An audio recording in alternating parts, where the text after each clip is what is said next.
Are you tired of the marketing guessing game? Does your website feel more like a digital billboard than a client magnet? If you're nodding along, you're not alone. And it's time to stop the uncertainty and start getting real results. Let's talk about your marketing spend. Are you just shelling out money every month and crossing your fingers? Do you ever wonder what impact your marketing is really having on your revenue? Well, it's time to take the guesswork out of the equation with Rise Up Media. We've been working with them for over a year, and the feedback from our fellow members has been fantastic. Rise Up Media is here to take your marketing to the next level. They'll even perform a full audit of your online presence, giving you the good, the bad, and even let you in on what your competition is up to that you're missing out on. And the best part, there's no obligation, no catch, no pressure. If you decide to work with them, their contracts are month to month. That's right. No long-term commitments tying you down. So what are you waiting for? To learn more about how Rise Up Media can transform your firms, visit riseupmedia.com/MaxLaw, and Rise is spelled with a Z. riseupmedia.com/MaxLaw. This is Maximum Lawyer with your host, Tyson Mutrix.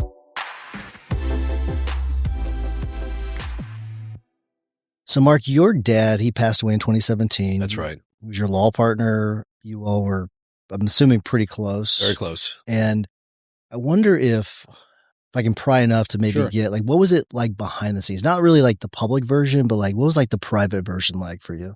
It was, I tried to put on a brave face because I had clients, I had a firm to run. It was very difficult. He had terminal cancer, so we both knew what was going to happen. And he had his wits about him until the very, very end. So his last year, all of 2017, I pretty much ran the firm by myself because he was sick at home. Yeah. And I'm sure it came out to the public how I'm sure I was short-tempered a couple of times or lost concentration. I got in a huge car accident about 4 or 5 months before he died, which was completely my fault because I was thinking, I just had visited him at his house and I was thinking about him and distracted. And luckily I walked away without a scratch. My car was totaled, but I luckily walked away. So it was extremely difficult. I always tell my wife, I got through that year, 2017, I can get through anything. Mm-hmm. It really was the crucible for me. And it's amazing the strength you find when you have to find it. How long had the two of you worked together? About that time, over, I'd say about 20, 23 years. It's been quite a while, since the mid-90s. Yeah, I don't think we talk enough about like the other things that kind of bleed into our firms, Right. where we want to stay focused on the firms and everything. Sure. But there's these other parts of our worlds that they all bleed in together. Right. Right. And I mean, it had to have been extremely hard to lose him, but then you have to still run the firm. And Correct. So what was it like being in the office knowing that you still had to do all of that? In a way, it was a blessing because it kept me busy. But, I had to answer questions about his health all the time. I had to let everybody know how he was doing. But, he's still with me today. In fact, I was on a immigration court hearing, a remote hearing yesterday. And the judge knew my dad really well and mentioned it. And one lawyer who was also on Zoom said, are you related to Philip Karlin? I go, yes, I am.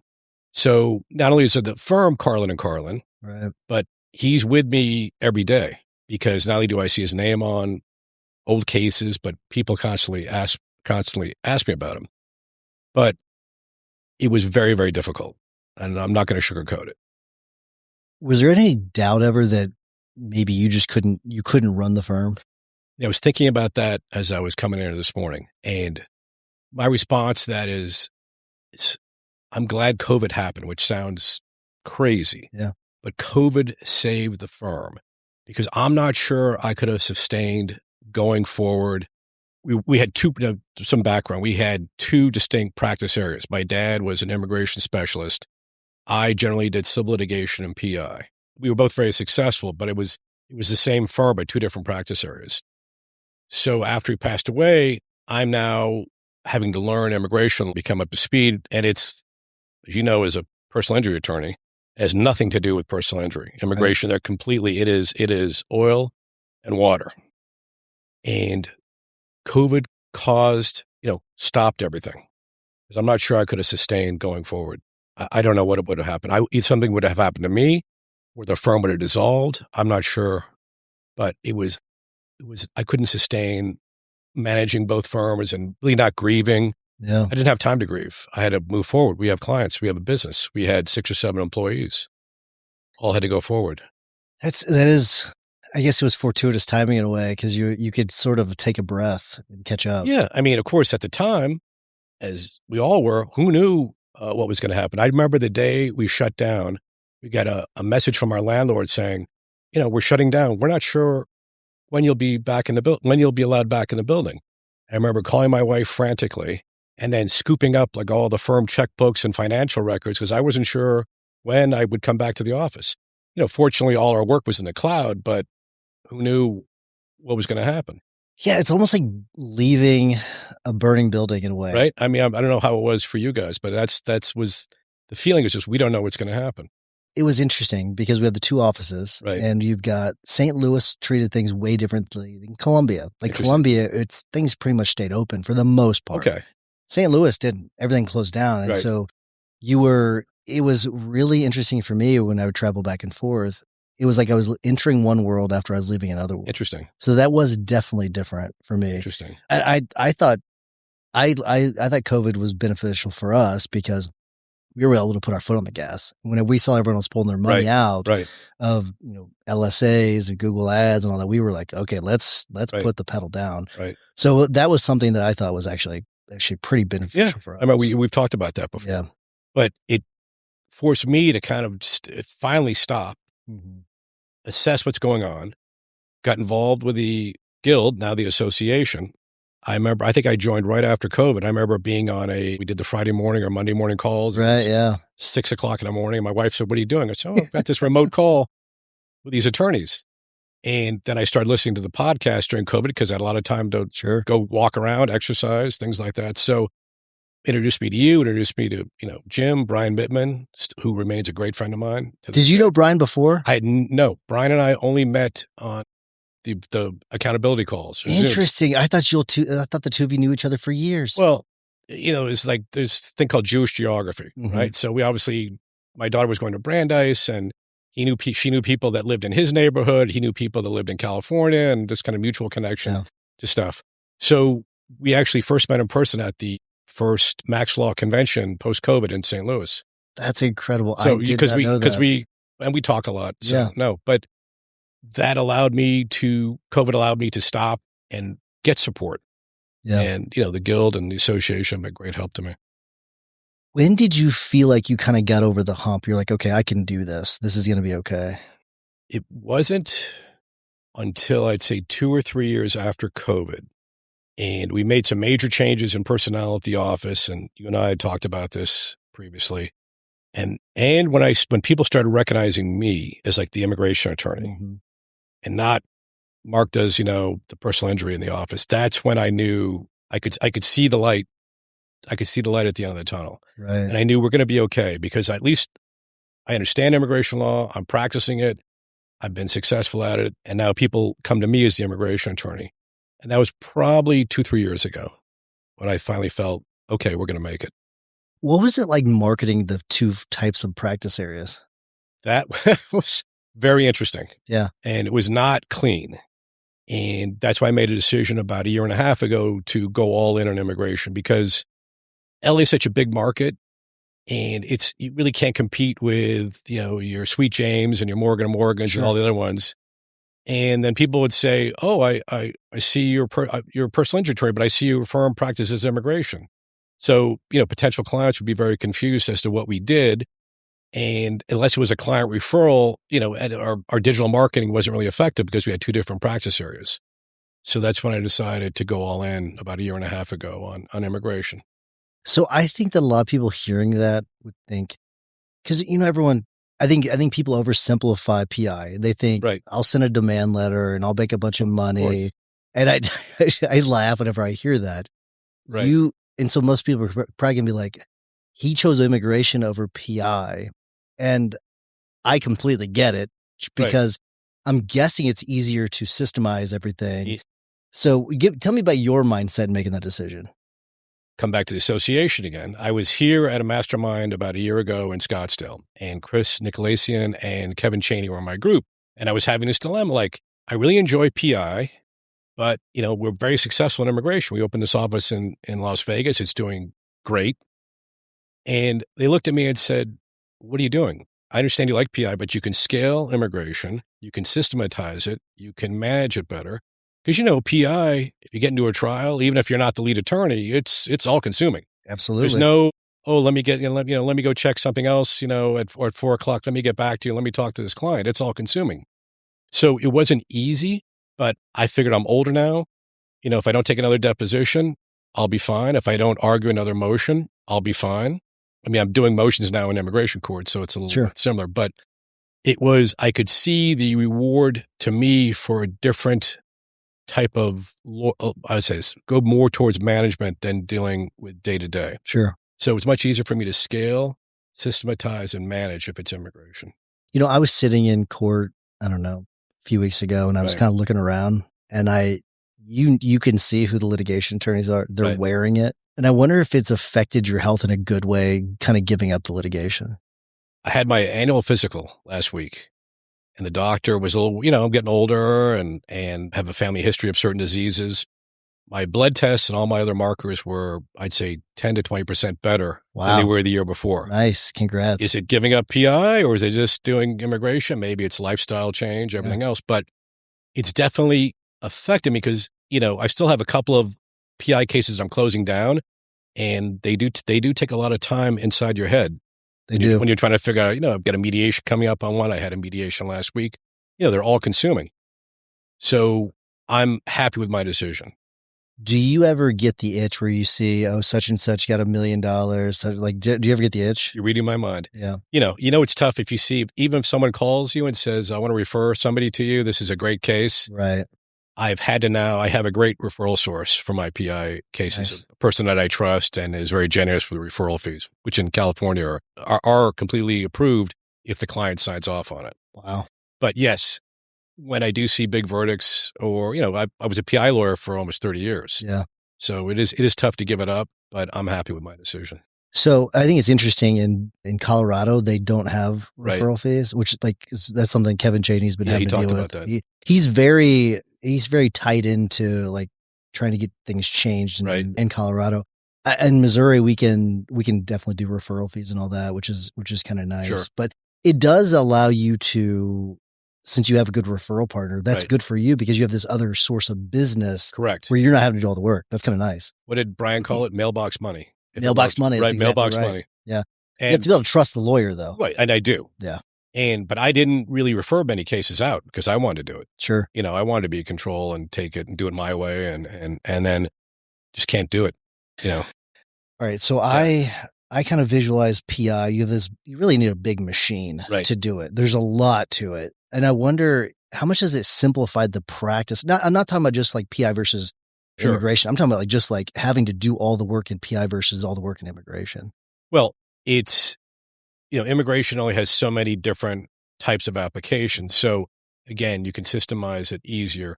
It's also, there's not a lot of money coming out of my pocket for immigration. It's a fee for service. So that's also a different change. Right.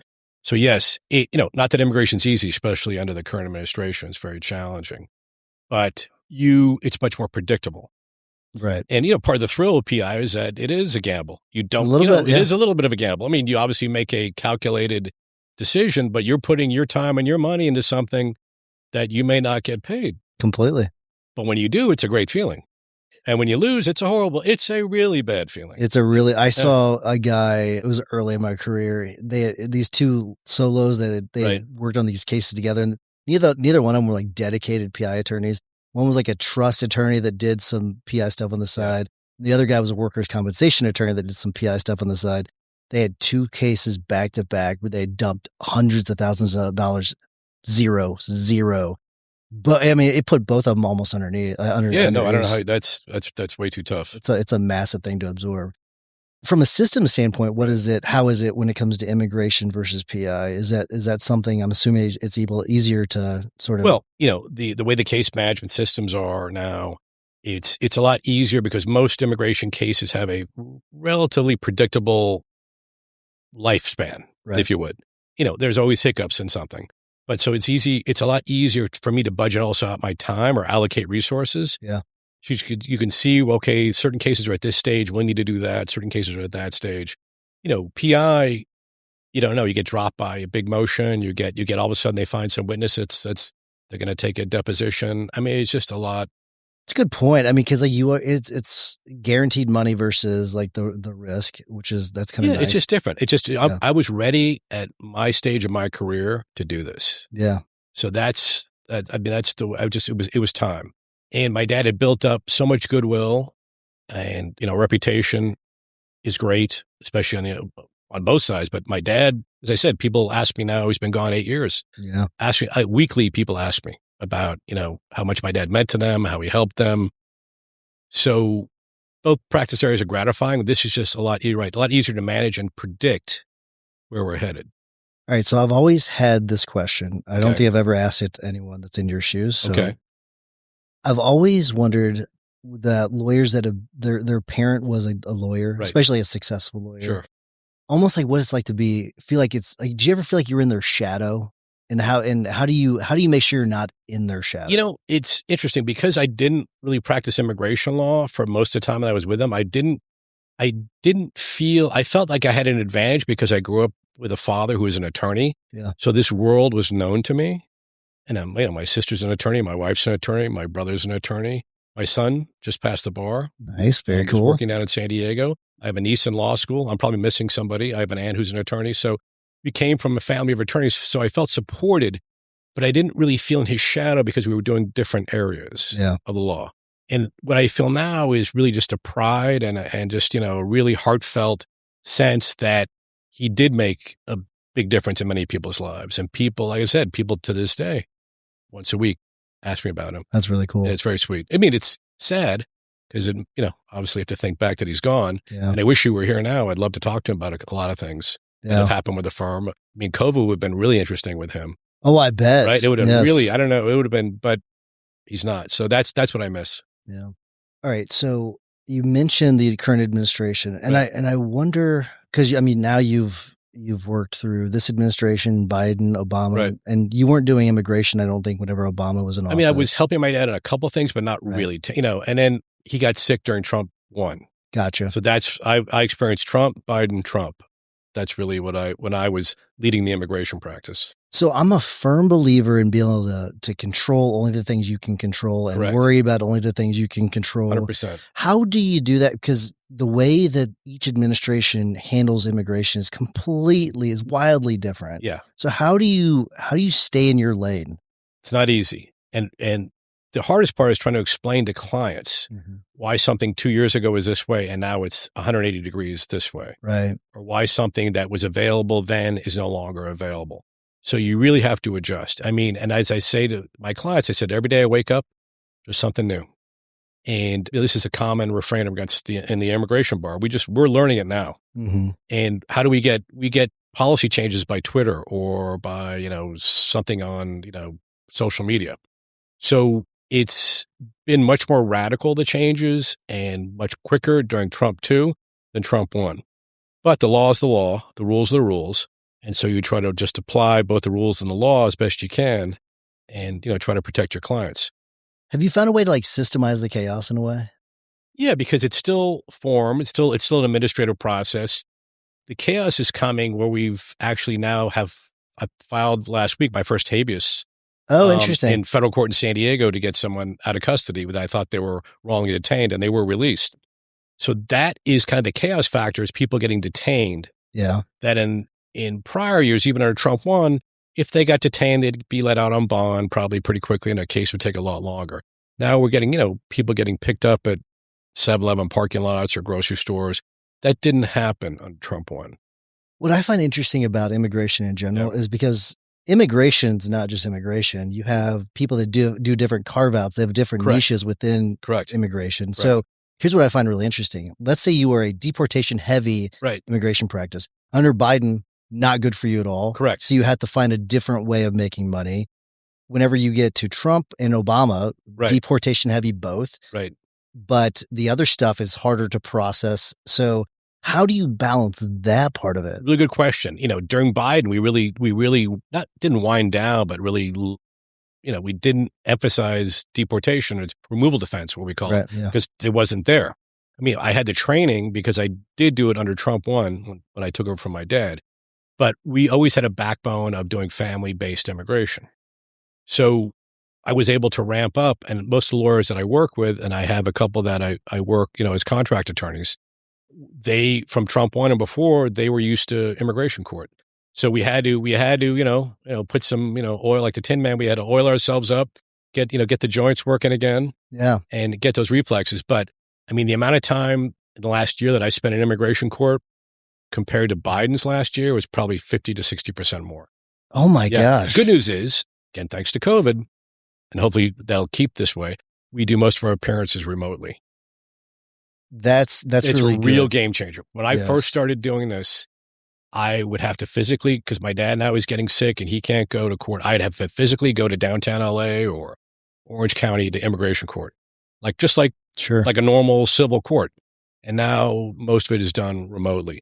So, I have a practice now office in Las Vegas, and I've appeared, judges know me quite well through Zoom in Las Vegas, because I can do 2 or 3 hearings from my desk, or another attorney can do them on their desk. So talk about the Vegas edition, because I think that's really cool. That's something that you had talked about in the hot seat the last time I talked to you. And I don't remember whenever we had dinner in New York, if we talked about it. It was really loud in there, but we probably talked about it, but about my head paralegal, although she's from Los Angeles, a lot of her family lives in Las Vegas.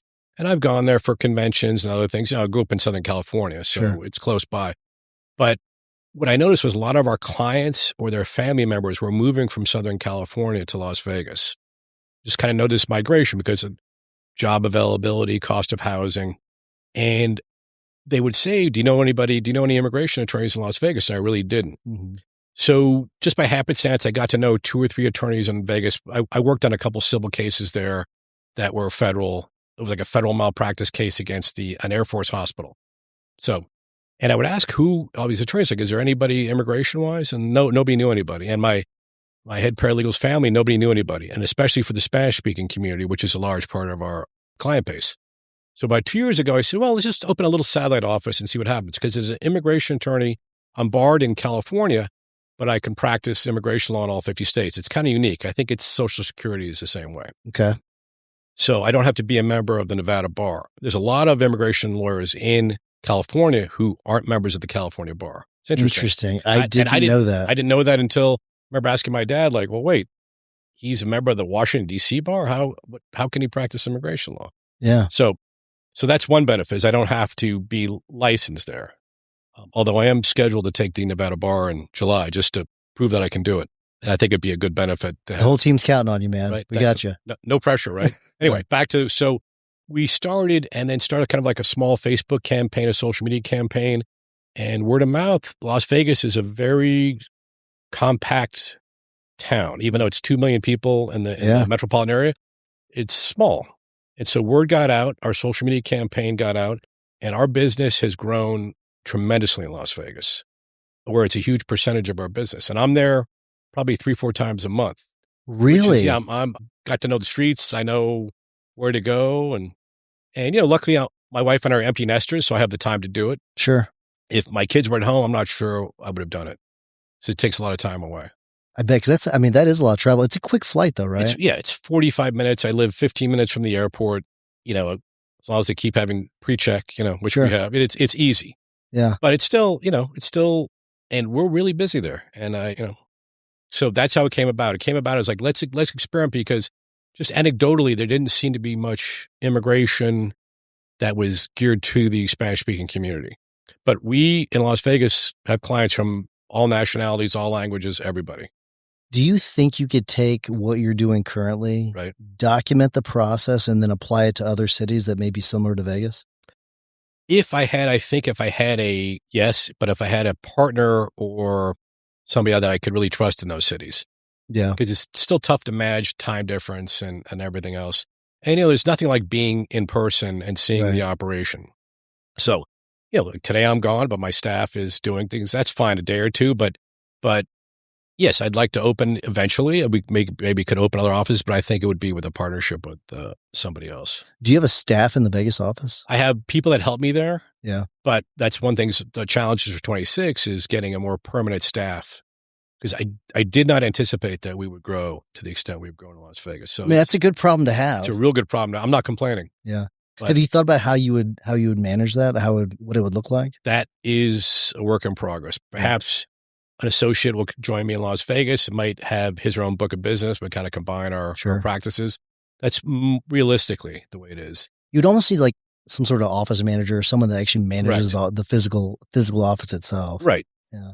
Yeah. And somebody you can trust and, verify everything. And it's tricky. Here's an interesting idea. Yeah. So I didn't know that this was the name of the term, but do you know what an MSO is? I have no idea. Okay. So whenever you did PI, you know how like sometimes you'll have these medical providers where you can go through them for like a chiro, an ortho, an MRI. So MSOs. And so it's managed services organizations. Okay. So that apparently Chad Burton, that's something that they're doing with Modern Law. And it would be kind of an interesting thing for your setup where you've got this MSO that sort of manages the operations, but the legal fulfillment's maybe done by either that associate that you have there or someone else. That was kind of an interesting idea. No, it is interesting. Yeah. That's the wave of the future. Yeah. Consolidation and, the nationalization of all these practices. Do you think that's actually going to happen? Because I've been hearing about that for 15 years, and I've only recently seen some of it sort of starting to happen. Listening to other podcasts and anecdotally, I think it'll happen if you have a practice that generates or a firm that generates X amount of money, you might be a good target for at least consolidation.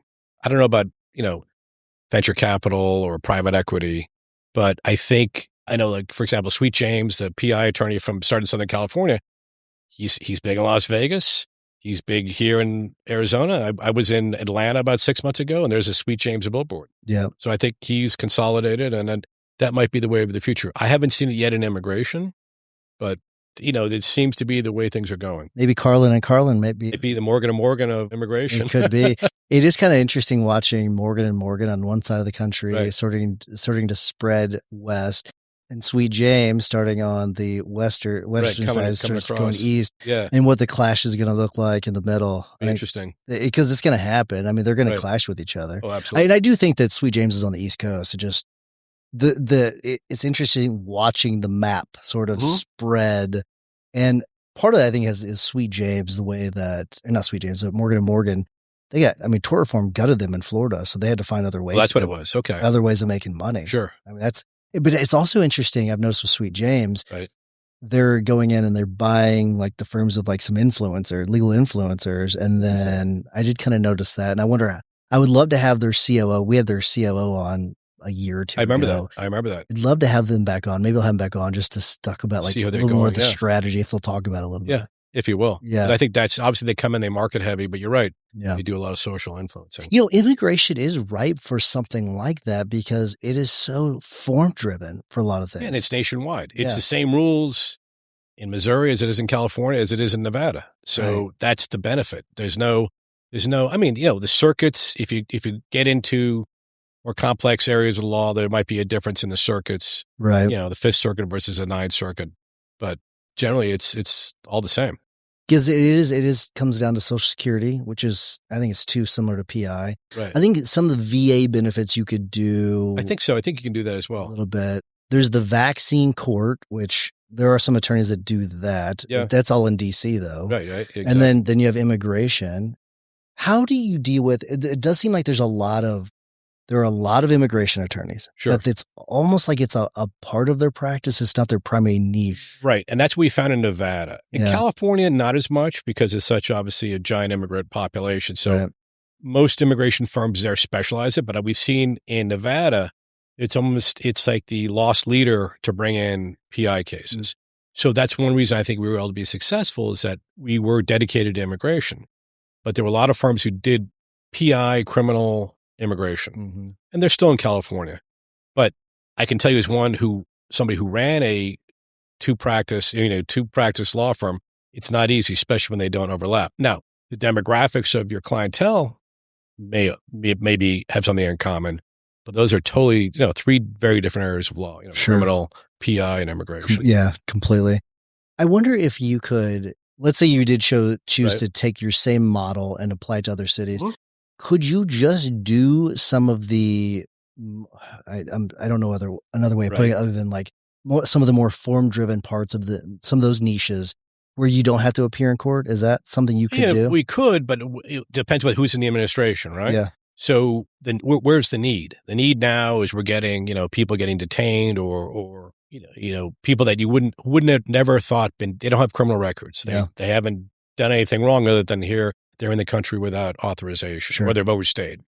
So as long as things stay remote with immigration court, as long as those appearances are permitted, I think we'll be okay. But yes, you could, but you'd be turning down a big part of the market. Right. If you did that in today's climate.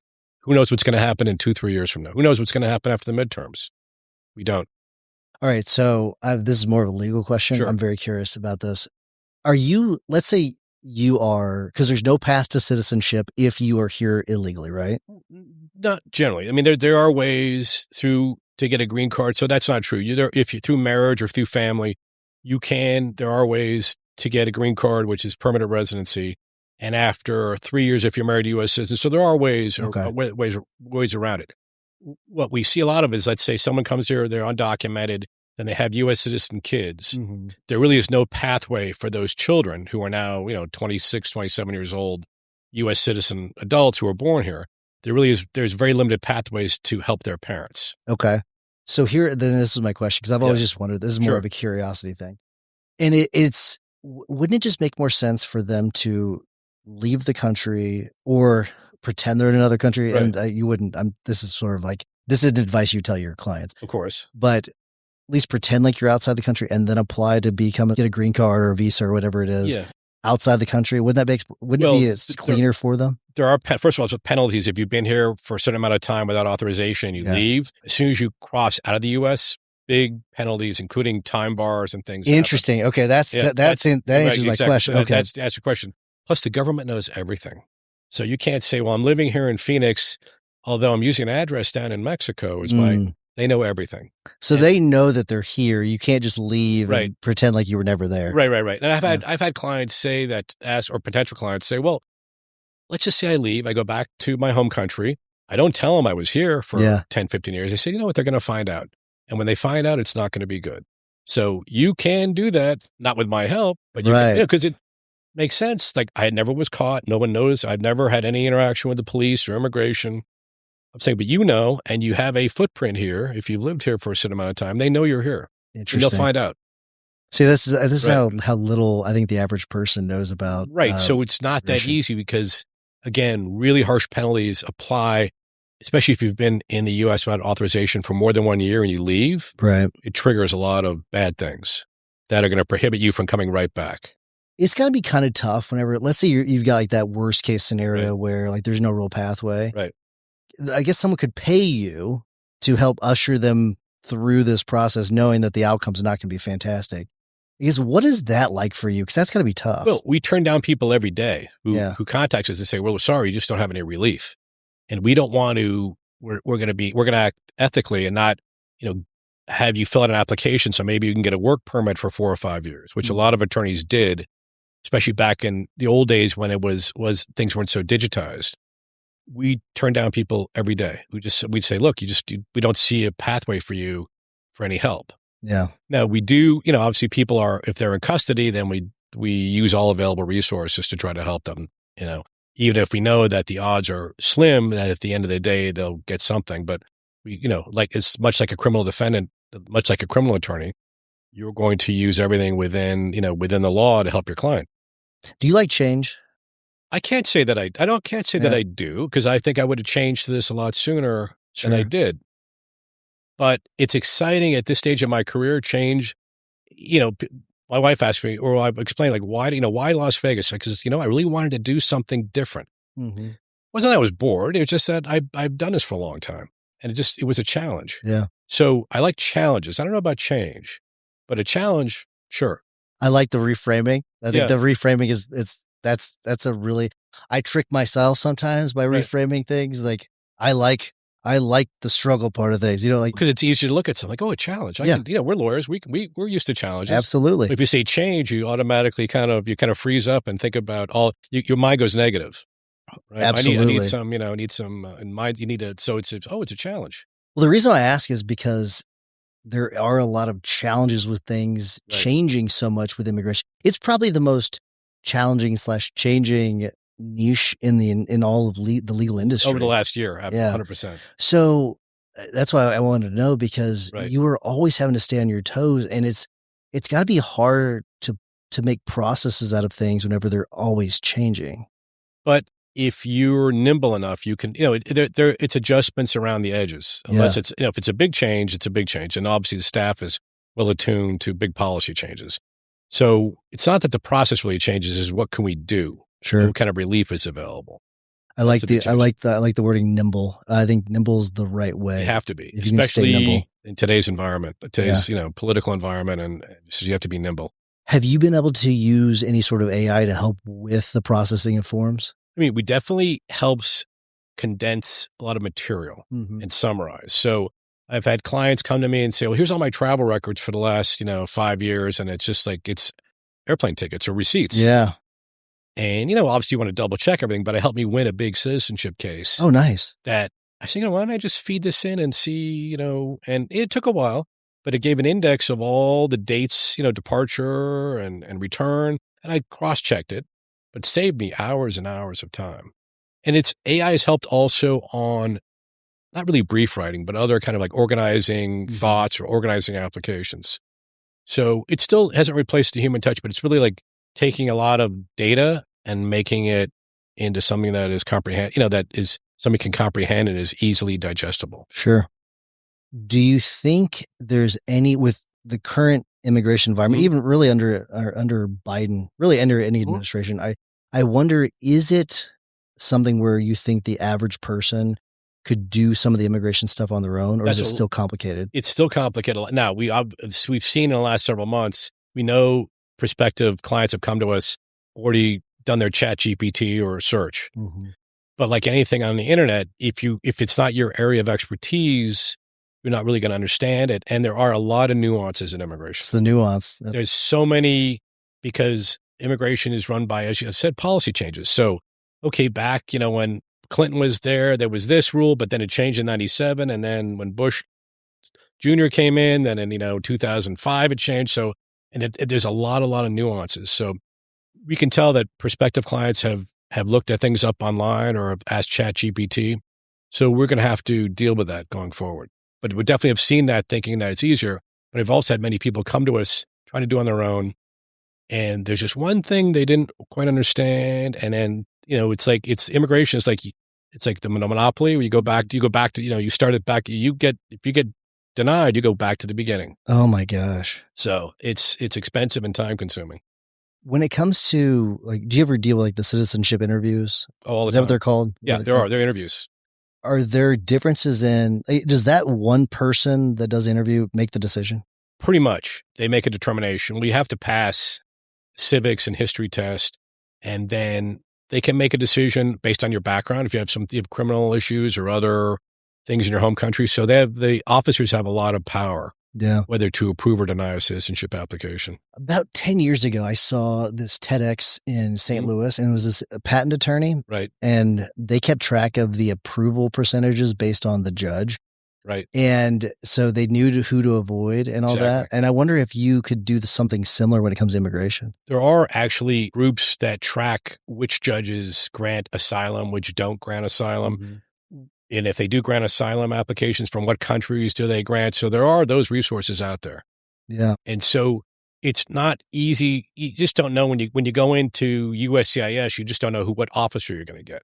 Oh, interesting. You don't know until they call you. It's like you go to it's like you're in a giant waiting room and they call your client's name out and they say, well, I'm Officer Smith. Come with me. We're going to do your interview today. You don't know who your interviewer is. Interesting. Until they open the door and call you in. Are you allowed to be in there with them? Yes, the whole time. Okay, so are you ever making arguments on their behalf? Yeah, well, I'm trying to explain things, especially people say, "Oh no," my clients say, "I'll be fine. I'll be able to tell them." People are nervous. Plus, this is my world. I understand the jargon. Right. So don't really argue as much as try to explain. Okay. If they have something, they've had filed a previous application. Well, officer, here's what happened in that previous application. Well, they had a criminal issue. Oh, yeah, but that case has now been dismissed, and here's all the papers. Is there a written opinion? If they deny your application, they do issue a written decision. I would find it very interesting if you were to take all of the written decisions per judge. What are they called? Well, those are USCIS officers. Officers. Right. Take all the written opinions, if you can get your hands on them. Sure. And then analyze them for what the denials were. That'd be You use the AI to do that. Yeah. And then you can then be ready for whichever one it is. That's a good idea. That's not a bad idea. I mean, especially in a market like Vegas where it's small. Yeah. Southern California, there's multiple immigration offices and there's hundreds of officers. It might be a little more difficult, but that's interesting. Also, you can do it by maybe region, like certain areas. What is the San Diego office doing versus what's the Phoenix office doing? That would be so interesting. And we do have, listservs and kind of scuttlebutt about what's going on. And, this happened to me today in Orlando. Is that happening in Dallas? So we do crosstalk a lot. You could vibe code a website where you then it could probably do it in real time where it tracks. Interesting. You create it and it tracks the opinions and all that, tracks the percentages and all that. Right. That would be a really interesting thing to do. It's not a bad idea, especially if the attorneys are willing to share that information. Yeah. Interesting. How long have you been practicing? 35 years. Did you ever think that we'd be in this position right now? I mean, sitting here with AI and what we're doing? No. I didn't think I'd ever be on a podcast sitting here. No, I mean, I come from up when, computers were like, they were like giant, like giant TV sets when I grew up as a kid. Yeah. Yeah. I didn't think I'd have a computer in my pocket that is stronger than anything I've ever seen. So, it was always kind of Jetsons, Fantasyland era that things would be like this. So it's, technology has made the practice, it's made it easier, but quicker. So when I was coming up, you'd always could say, I have to research that. I have to look into that. And people, be it your law partners or your clients, gave you time. Now everyone knows that you have immediate access to information. So I've seen a lot of changes, but it's still, what kind of person you are, how well you advocate for your clients. It's still the personal touch matters. Mm-hmm. But our jobs as far as the technical aspects have gotten easier. But conversely, now much more is expected of us and quicker. It's true. So that's the downside. How do you deal with that with clients? You just try to explain, we need time to do this and I want to do it right. Mm-hmm. And also, last week we had 4 people detained and we're a little, we got a little distracted. I apologize. And that happens. So you just try to set expectations. Do they seem to understand given the current climate? The overwhelming majority absolutely do. Interesting. They absolutely do. Because I think they want us to be on our toes on their case. And they do understand what we're up against. You have your clients for a long time, right? You do, especially if they get a green card, then they become a citizen, or you have family members. Yeah. So, we do. It's like the family members, be it siblings, parents, cousins. So you have families that are clients for a long time. How do you stay in touch with them and almost like keep their minds busy instead of like wandering? What's going on with my case? What's going on with my matter? Like, how do you keep them satisfied? Yeah. My staff is really good. And we use, we have a program which prompts us like at least every 30 days to kind of give the staff, give the clients an update.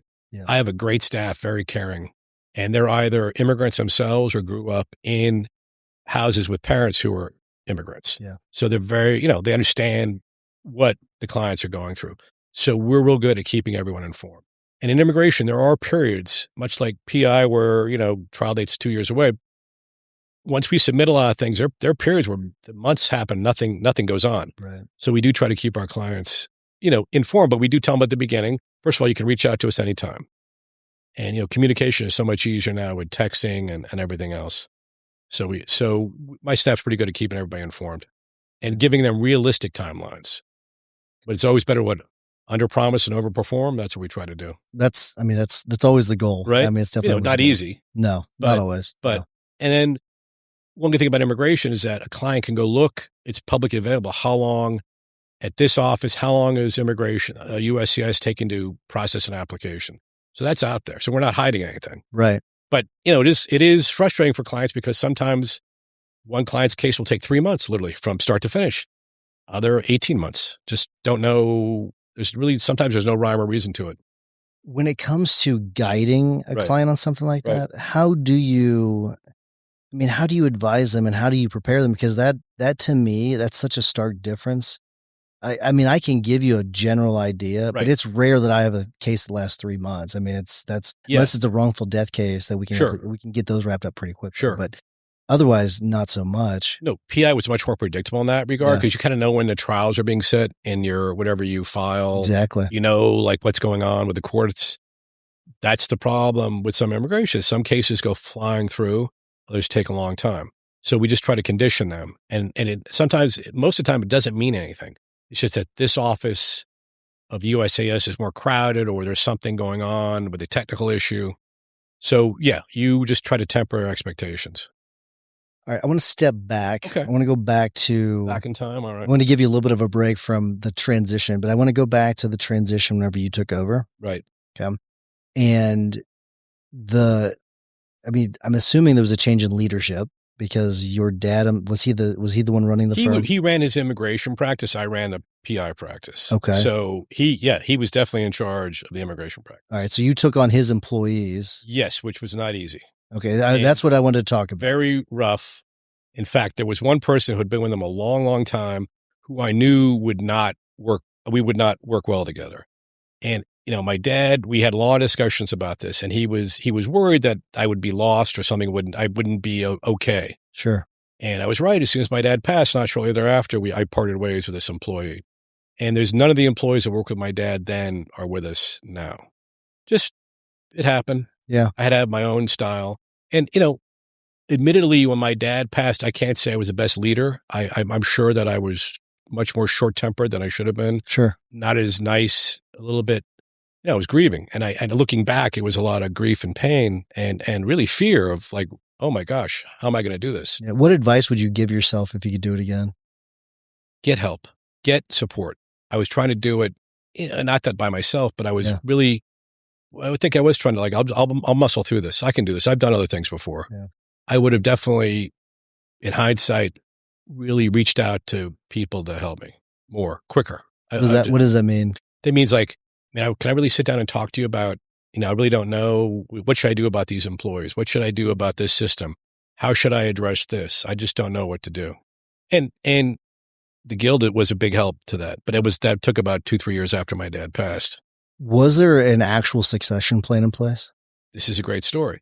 My dad didn't, and my siblings might hear this, but he never really, he thought, even though he knew he was terminally ill, he could not, it's tough to say, I'm getting, a little choked up. He just couldn't come to grips that, and I can't blame him, that his time was coming.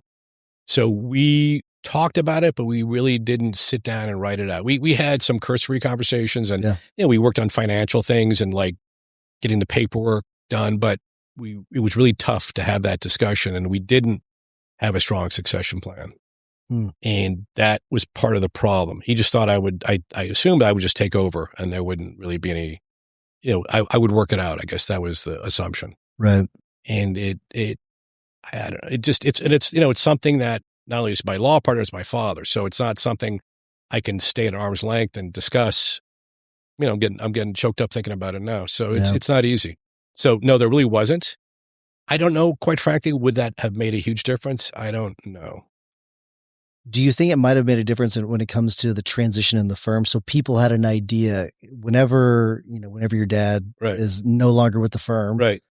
This is who's in charge. Here's who's going to be running things. Do you think that might have helped? It might have. I think they knew the people that didn't stay with us, they kind of knew that we weren't going to work well together. Because they were there. We were in the same office for years. So, and just stories I could tell about stuff that I had to help with when my dad was still around. How long did they stick around before they left? Most within a year, and then a couple maybe 2-3 years later. Because the ones within the year, that kind of sucks because you're still in that transition. You're still grieving. Oh, we went through a lot of people pre-COVID. We went through a lot of people that didn't work out. And I'm glad to say the last couple of years, we've had a very steady, roster of employees, a very, very, people come and go. That's the nature of the business. But much steadier the last 2 years or 3 years than it was the first 3 years after my dad died. So from talking to you, I from the outside looking at it, it looks like you're a very proud parent. Right. It seems like your kids really love you. seems like you've had, it seems like you actually have really good relationships with your kids. I don't know if that's true or not, but it seems like it is all true. How do you manage that? Because parenting is a difficult thing whenever it comes to running a practice. So what are some advice? It wasn't easy. My wife during the high school and junior high and college, was great. Very, was always there for them. I'm sure I could have been there a little bit more, but my kids are adults now, so it's a little bit different. But we've always been close. And how do we tell we're close? If we ever go on vacation, a lot of times they want to go with us. That's always a good sign. That's a good sign. Right? Absolutely. We're a very close family. So it was not easy to balance when they were younger. Obviously now we're empty nesters. So sure. My daughter's in graduate school back east. And like I said, my son's a lawyer in San Diego. So it's a lot easier to handle that. Yeah. Is there anything you would have done differently? As far as parenting? I don't know. I mean, it's hard to say. Because I really was happy with my career. And I think no matter what career I would have chosen, I probably would have been the same kind of driven person. Yeah. So, you could always look back and say, well, I wish I'd have done this. I wish I'd have spent more time. But we did spend a lot of time together. But of course, I'm sure there's times I could have been there more mentally. Because, after working 8-10 hours as a lawyer, you're a little frazzled a lot of times when you come home. Especially after litigation. Yeah. So I guess I wish I would have been sometimes a little less frazzled. I'm sure my wife would say that now. I wish I could come a little less frazzled. It's this job and running, as you know, and I think you and Jim talked about on the podcast, owning a law firm next to raising kids or owning and running a law firm is one of the hardest things you'll ever do in your life, other than raising a family or having health problems. And so it's hard to shut that off when you come home. Yeah. We care. And then in addition to worrying about our cases.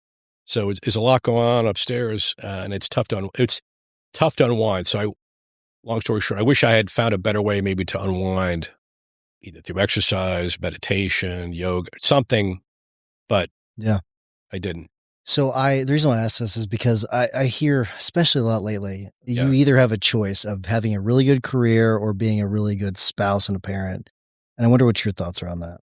I think I was able to do both.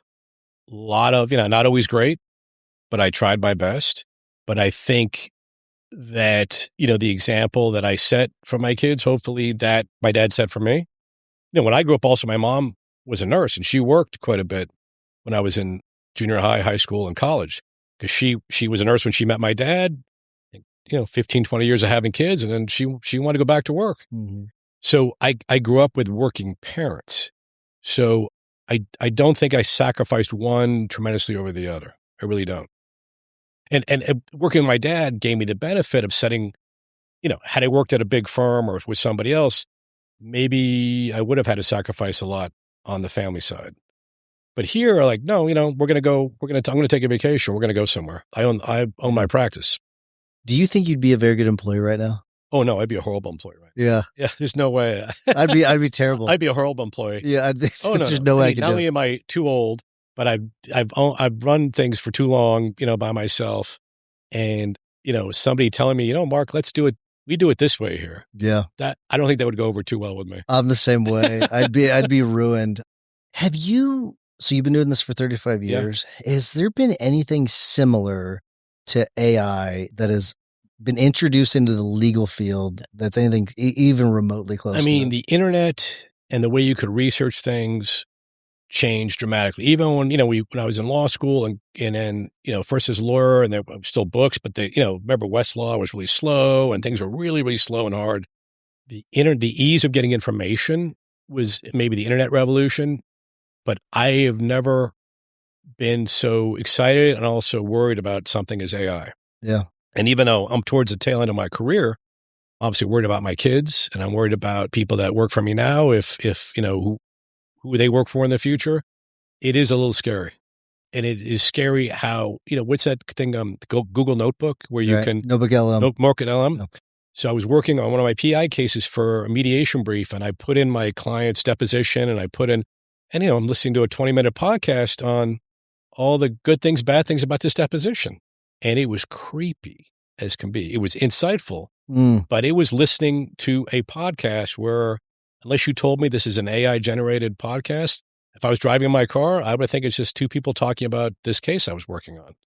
I like using it to prepare for mediations. Yeah. Where like it gives me, it'll find things in medical records that I didn't notice, like, or it will interpret it in a way that's really beneficial. Right.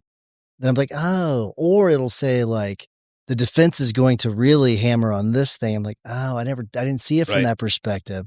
That's fascinating. No, it is. I actually used it on the habeas petition I filed because it said, well, maybe there's this, but Marc's client has this going on. I'm like, you know what? Like the scarecrow from, they're like, oh, what? Yeah. You know what? Light bulb went off. I go, that's a good point. That maybe I should overemphasize that really, that I didn't really pick up on that. Mm-hmm. I mean, it was in my habeas petition anyway. So I think that's exciting. Have you tried it where you can talk with it? No, I haven't done. You can talk back. You can talk, and it'll like talk with you and stuff. I haven't got. Maybe I'll try that one after I leave. That part's really interesting. Early on, I used ChatGPT whenever the voice mode was first introduced to be like a hot bench for the 8th Circuit Court of Appeals. I felt that was really beneficial. Yeah. So it's way more advanced than what it was. No, it's crazy. It's I can't even imagine like a year from now. Yeah. So the answer to the question is nothing as daunting as AI has come around. It's only been like improvements. Now we're talking about existential issues for the law. I mean, we'll always have a law practice. People always needed a personal interaction, but how is it going to change it? I mean, I've had my fears, and I've talked about it on the show before. Like my prediction, there's going to be a pretty big contraction. It's not going to replace the legal field, but you're going to see a pretty big contraction over the next 5 years or so. But like do you think in all areas of law or just? I think probably in all areas to a certain extent. But like the big ones are going to be like the ones that are like very transactional. Sure. Those are going to be the ones that are going to have a fence around them are going to be the litigation types, because you can't have AI in court. It's just not going to happen. Correct. So like that part's worried me, but it really didn't. I wasn't super concerned until a few weeks ago. I started to see these massive layoffs happening in some of these law firms. It was a big law, wasn't it? Big law firm like 1,000 people. Yeah. And I'm like, wondering, is this the beginning of this? I don't know. I really don't know. And will clients continue to pay, hourly rates for younger associates to do all this work? That's how we learn. Right. If they know, like, well, wait a minute, Google Notebook can do all this. Right. Well, why am I paying? Anyway, so that's going to be interesting. Yeah. And there's, that's even with, there's rates increasing for lawyers, which I found interesting. Yeah. And that part's interesting. Do you think after 9/11 that there was any similar comparisons where there was just the unknown? You mean as far as like the law? The law, because in the world in general, to me, that was whenever I was first starting college. So that's whenever that happened. So for me, it was kind of like, what's the world? How's it going to change? 9/11, obviously the event was shocking. I was actually supposed to go to a court hearing that day when it happened. Wow. I woke up to my old-fashioned clock radio with news station, that World Trade Center. But not only was that day shocking, but I don't know if you remember, like the several months after, anthrax and what's going on. Remember all this? Yes. So that was, everyone was uneasy. Now, not on the level of COVID level, because it still seemed a little far away, but like what's going to happen? Right. Nothing compared in my practice to the disruption caused by, obviously COVID was the top thing of. That's, to me, felt like a pause button had been pressed. Looking back. Yeah. The first year, though, was pretty tough. That's very true. I mean, I know it's sometimes I have to think, I go, did we really do all this? Actually, my son was living in New York. He hadn't started law school. He came back to, live with us, in California, and and my daughter was a graduating senior in high school. Didn't have a graduation. We had her high school graduation at a drive-in, literally. Wow. Drive-in where, we all sat in our cars. Yeah. And it was crazy. Have you seen the movie Night of the Comet? I have not. Okay. No one has ever seen this movie. I've heard about that. When I was a kid growing up, we had this a movie on VHS called Night of the Comet. I can't find it anywhere. I've heard of it though. I think it was set in LA where this guy, apparently a comet hits the earth. Right. And then he comes outside and I remember he's got this big sliding door. It looked like that door, but it was a sliding door, right? Big, massive door. And he comes out and there's no one around, like no one around. And that's what COVID reminded me of. I remember going downtown Columbia whenever everything got shut down. Right. And because it was during a date night, and Amy and I were like, we went and made some sandwiches and went and sat by the river. And they were like, let's go drive downtown. Yeah. Nobody around. Yeah. That was an eerie feeling. Yeah. I grew up in LA and LA's infamous for its traffic. And I remember my daughter was graduate. It was like, we were doing something. They were going to put a big poster or a big sign in front of our house, like Julia Karlin, graduate of Oakwood School. And we had to drive to a friend's house in Pasadena, which is probably 15 minutes away. Like on a Friday afternoon, would take you an hour. Yeah. I think we were back within like 40 minutes because my wife and I drove over there. We met him outside, got the sign, drove back to our house. I think we were home in like 40 minutes. I'll never forget that on a Friday afternoon in LA. Incredible. Insane. Of course, now it's back to pre-COVID. Of course. Yeah, of course. But the lack of traffic lasted for a little bit. That was kind of nice. It did. It lasted for a couple of years. Yeah, that was kind of nice. Not even. It's back to normal. Everyone's back and forth. Well, I think because remote work from home is gone down a bit. Yeah. Are you all remote at all? A lot of the staff works a day or two a week remotely, and that's fine. So I have to get the work done. And I'm the type of boss is I don't really care about how you do it. Just I want to have it done, and I want you to be responsive to the clients. Yeah. So if you're at home, that's fine. And with technology, everyone's together. And if I'm in Las Vegas, I mean, so we have an office, but several staff members do work remotely a day or two a week. Right. All right. Before we wrap things up, if people want to reach out to you, get in touch with you, ask you questions, maybe it's about immigration, maybe it's about running maybe about succession. You never know. But how can they get in touch with you? Well, it's Karlin and Karlin, or Abogados Karlin is our Spanish trade name. We're on Instagram, Facebook. Email me directly. You can look up my email. The State Bar of California has my direct email on there. So feel free to reach out. And it's Karlin with a K, as I always tell everybody. Marc with a C, Karlin with a K. Love it. That's how I always remember it too, by the way. Exactly right. Yeah. All right. So I'm asking you this question because you've seen quite a bit. Right. You've been through quite a bit. Right. And I wonder, what's your advice to new lawyers that want to start their firms? What would you tell them if they were to start their firm today? It'd be great to have a mentor if you could. Now, it's maybe not something easy, but definitely reach out again, much like I should have done when my dad passed. Join some groups, be it the association, something else. Have connections with people, because it's just a little thing somebody will say. I'm sure of stuff that you and I have talked about, or Jim or Brian or other people in the guild, masterminds. Have connections, make connections with people. And I'm not talking about just for business. I'm talking about, how do I do this? How do I operate this firm? It can be business related. How do I market well? What things work? But, make your circle as big as possible. Right. That's my best advice. And I'd say I would just kind of add to that, and try to make that as deep as possible too. Yes. So not just surface level. But exactly. And and don't think about what's in it for me. Think about what can this, but this is really for support. Mm-hmm. If you have that goal of opening your own firm, think about, your progress steps, where you want to be in a year, 2 years, 3 years, 5 years. And then, seek out others who've already done it. You don't need to reinvent the wheel. Marc, thanks for doing this. Anytime, Tyson. And I know you choked up a little bit. I appreciate you being vulnerable. I appreciate you flying out to do this. I'll do it. Great. Anything for you. Yeah, It's been really great. Appreciate it. Thank you. All right, Tyson. Thanks.